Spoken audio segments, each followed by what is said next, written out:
এবার খাগড়াছড়ির পর্যটন শিল্পের খবর জানাবেন নূর সাফা মানিক। প্রতি সপ্তাহের শুক্র শনিবার যেখানে খাগড়াছড়ির এই শাপলা চত্বরে হাজার হাজার পর্যটকদের উপস্থিতি থাকতো, সেখানে কিন্তু এখন যে একদম শুনশান নীরবতা আমরা দেখছি।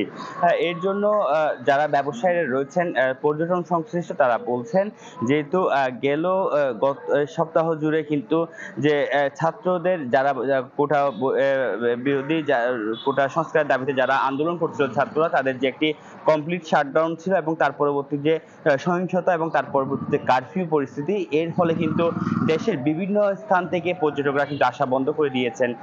এই কারণে কিন্তু খাগড়াছড়ি এবং সাজেকের যেসব পর্যটক স্পটগুলো রয়েছে সেগুলো কিন্তু ফাঁকা পড়ে আছে এবং যারা পর্যটন সংশ্লিষ্ট ব্যবসায়ীরা রয়েছেন তারা বলছেন তারা প্রতিদিন কিন্তু লাখ লাখ টাকার ক্ষতির সম্মুখীন হচ্ছেন এবং তারা বলছেন এই পরিস্থিতি যদি চলমান থাকে তবে তাদের যে ব্যবসায়িক অবস্থা সেটি তারা একদম যে দেউলিয়া হয়ে যাবেন বলে তারা শঙ্কা করছেন। এবং আজকেও খাগড়াছড়ির যারা পরিবহন সংশ্লিষ্ট রয়েছেন তাদের সাথে আমি কথা বলছি, তারা বলেছেন এখন পর্যন্ত একটি মাত্র গাড়ি সাজেকের উদ্দেশ্যে কিন্তু তারা রিজার্ভ করতে পেরেছেন, কিন্তু যেখানে অন্যান্য সময় শতাধিক গাড়ি খাগড়াছড়ি থেকে এই সময় কিন্তু খুব কর্মব্যস্ততার মধ্যে দিয়ে যারা পরিবহন শ্রমিক এবং পর্যটকরা যারা আছেন তারা কিন্তু সাজেক যাওয়ার জন্য তারা কিন্তু হুমড়ি খেয়ে পড়তেন এই স্টেশনে। তবে এখন আমি দেখতে পাচ্ছি স্টেশন পুরোপুরি ফাঁকা এবং পরিবহন সংশ্লিষ্টরা বলছেন যে তারা গেল এক সপ্তাহ চেয়ে বেশি সময় ধরে তাদের পরিবহনের গাড়ির চাকা না করে তারাও কিন্তু বেকায়দায় রয়েছেন। এবং এই অবস্থা পরিবহন সংশ্লিষ্টদের পাশাপাশি আবাসিক হোটেল এবং খাবার হোটেল সহ পর্যটন সংশ্লিষ্ট সকল ব্যবসায়ী। এই ছিল আমার কাছে